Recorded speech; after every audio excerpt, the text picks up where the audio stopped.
The island of forgotten legends. In the dusty corners of his grandfather's attic, Ayaan found a treasure. Hidden beneath a stack of old wool blankets was a map with edges as crinkled as a dried leaf. It didn't show the city or the park. It showed a swirling sea and a mysterious place called the Island of Forgotten Legends. Ayaan's heart hammered against his ribs like a bird in a cage. He knew he had to find it. Ayaan borrowed his grandfather's old wooden rowboat and set sail as the moon began to rise. The waves whispered secrets against the hull, and the stars seemed to point the way.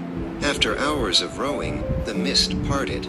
There, rising from the ocean like a crown of emeralds, was the island. It looked exactly like the map, but it was strangely quiet, as if the whole world was holding its breath. As Ayaan stepped onto the pearly sand, a flash of gold caught his eye. Perched on a driftwood branch was Huma, a bird with feathers that shimmered like polished coins. Huma let out a mournful chirp and flapped her wings, but the light in her feathers seemed dim. "Welcome, traveler," she chirped softly. "You have come when our world is growing cold." Suddenly the ground began to tremble.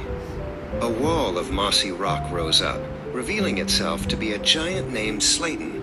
He was as tall as a house, with shoulders made of granite and a beard of soft green ferns. Slayton sat down heavily, causing the sand to jump.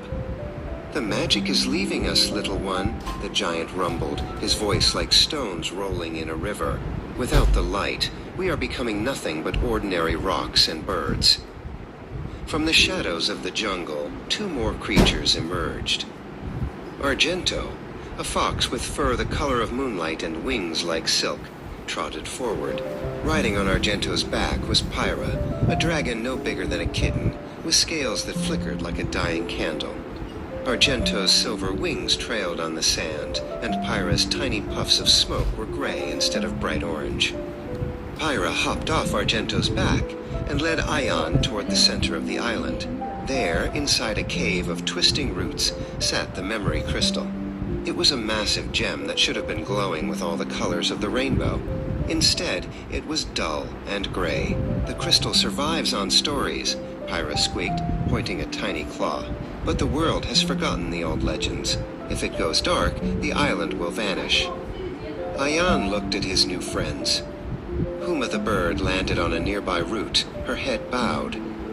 He realized that they weren't just legends, they were his friends and they were scared. He closed his eyes and thought hard. He remembered the stories his grandfather told him every night before bed.